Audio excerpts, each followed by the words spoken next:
There was once a merchant who had been very rich at one time, but who, having had heavy losses, was compelled to retire to a little cottage in the country, where he lived with his 3 daughters. The 2 elder ones were very much discontented at their poverty, and were always grumbling and making complaints. But the youngest one, who was called Beauty, and who was as amiable as she was handsome, tried all she could to comfort her father and make his home happy. Once, when he was going on a journey to try and mend his affairs, he called them around him, and asked them what he should bring them when he returned. The 2 elder ones wanted each a number of nice presents, but Beauty, kissing him sweetly, said she would be content with a rose. So, when the merchant was on his way back, he came to an elegant garden, of which the gate stood open, and thinking of Beauty's rose, he went in, and plucking a beautiful one, prepared to proceed on his journey. As he turned to go, he saw a hideous beast coming toward him, armed with a sword. This terrible creature reproached him for stealing his flowers, of which he was very choice, and threatened to kill him on the spot. The merchant begged for his life, and said that he had only taken a single one to please his daughter Beauty. On this the beast said gruffly, "Well, I will let you off, if you will bring one of your daughters here in your place, but she must come here willingly, and meanwhile you may stay and rest in my palace until tomorrow." But, as you well may believe, the poor father did not feel much like eating or sleeping, although everything was done for his comfort, and in the morning the beast sent him home upon a beautiful horse. But though the birds sang around him, and the sun shone brightly, and all nature was smiling on his path, the heart of the poor merchant was heavy when he thought of his beloved daughters. When he came near his home, his children came forth to meet him, but seeing the sadness of his face, and his eyes filled with tears, they asked him the cause of his trouble. Giving the rose to Beauty, he told her all. The 2 elder sisters laid all the blame upon Beauty, who cried bitterly, and said that as she was the cause of her father's misfortune, she alone must suffer for it, and was quite willing to go. So Beauty got ready for the journey at once. The father, who meant to return to the beast himself after embracing his children, tried to dissuade her, but in vain, and so the 2 set out together for the beast's palace, much to the secret joy of the envious sisters. When they arrived at the palace, the doors opened of themselves, sweet music was heard, and they found an elegant supper prepared. As soon as they had refreshed themselves, the beast entered, and said in a mild tone, "Beauty, did you come here willingly to take the place of your father?" "Yes, sir," she answered in a sweet but trembling voice. "So much the better for you," replied the beast. "Your father can stay here tonight, but he must go home in the morning." The beast then retired, giving Beauty so kind a look as he went out that she felt quite encouraged. The next morning, when her father left her, she cheered his heart by telling him that she thought she could soften the beast's heart and induce him to spare her life. After he was gone, she entered an elegant room, on the door of which was written, in letters of gold, "Beauty's room." Lying on the table was a portrait of herself, set in gold and diamonds, and on the wall these words, "Beauty is queen here. All things will obey her." Her meals were served to the sound of music, and at supper time, the beast, after knocking timidly, would walk in and talk so amiably that she soon lost all fear of him, and once, when he failed to come, felt quite disappointed. At last, one night, he said to her, "Am I so very ugly?"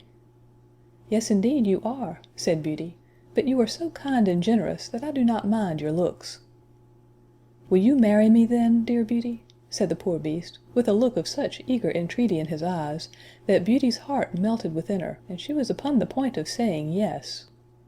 But, happening to look towards him, at that moment her courage failed her, and turning away her head, she replied softly, "Oh, do not ask me." The beast then bade her good night, with a sad voice, and went away sighing as if his heart would break. The palace was full of rooms containing the most beautiful objects. In one room she saw a numerous troop of monkeys, of all sizes and colors. They came to meet her, making her very low bows, and treating her with the greatest respect. Beauty was much pleased with them, and asked them to show her about the palace. Instantly 2 tall and graceful apes in rich dresses placed themselves, with great gravity, one on each side of her, while 2 sprightly little monkeys held up her train as pages. And from this time forth they waited upon her wherever she went, with all the attention and respect that officers of a royal palace are accustomed to pay to the greatest queens and princesses. In fact, Beauty was the queen of this splendid palace. She had only to wish for anything to have it, and she would have been quite contented if she could have had some company, for except at supper time she was always alone. Then the Beast would come in and behave so agreeably that she liked him more and more. And when he would say to her, "Dear Beauty, will you marry me?" in his soft and tender way, she could hardly find it in her heart to refuse him. Now, although Beauty had everything that heart could wish, she could not forget her father and sisters. At last, one evening she begged so hard to go home for a visit, that the Beast consented to her wish, on her promising not to stay more than 2 months. He then gave her a ring, telling her to place it on her dressing table when she wished either to go or return, and showed her a wardrobe filled with the most elegant clothes, as well as a quantity of splendid presents for her father and sisters. The poor Beast was more sad than ever after he had given his consent to her absence. It seemed to him as if he could not look at her enough, nor muster courage to leave her. She tried to cheer him, saying, "Be of good heart, Beauty will soon return." But nothing seemed to comfort him, and he went sadly away. Beauty felt very badly when she saw how much the poor Beast suffered. She tried, however, to dismiss him from her thoughts, and to think only of the joy of seeing her dear father and sisters on the morrow.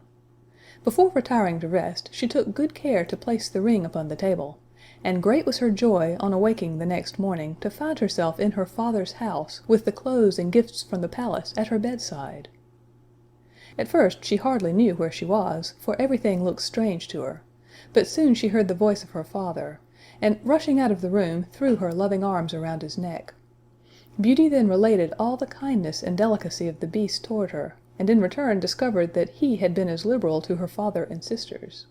He had given them the large and handsome house in which they now lived, with an income sufficient to keep them in comfort. For a long time Beauty was happy with her father and sisters, but she soon discovered that her sisters were jealous of her, and envied her the fine dresses and jewels the Beast had given her. She often thought tenderly of the poor Beast, alone in his palace, and as the 2 months were now over, she resolved to return to him as she had promised. But her father could not bear to lose her again, and coaxed her to stay with him a few days longer, which she at last consented to do, with many misgivings when she thought of her broken promise to the lonely Beast. At last, on the night before she intended to return, she dreamed that she saw the unhappy Beast lying dead on the ground in the palace garden.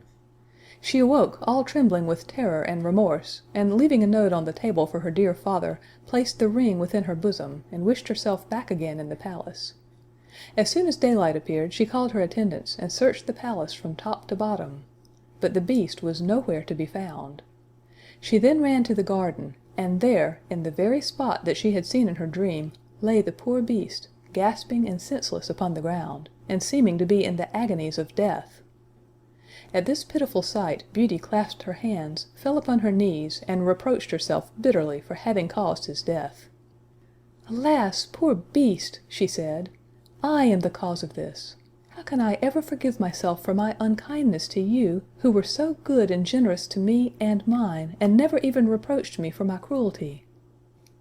She then ran to a fountain for cold water, which she sprinkled over him, her tears meanwhile falling fast upon his hideous face. In a few moments the Beast opened his eyes, and said, "Now that I see you once more, I shall die contented." "No, no!" she cried. "You shall not die! You shall live, and Beauty will be your faithful wife." The moment she uttered these words, a dazzling light shone around, the palace was brilliantly lighted up, and the air was filled with delicious music. In place of the terrible and dying Beast, she saw a young and handsome prince, who knelt at her feet, and told her that he had been condemned to wear the form of a frightful beast, until a beautiful girl should love him in spite of his ugliness. At the same moment, the apes and the monkeys, who had been in attendance upon her, were transformed into elegantly dressed ladies and gentlemen, who ranged themselves at a respectful distance, and performed their duties as gentlemen and maids of honor. The grateful prince now claimed Beauty for his wife, and she, who had loved him, even under the form of the Beast, was now tenfold more in love with him as he appeared in his rightful form. So the very next day, Beauty and the prince were married with great splendor, and lived happily together forever after.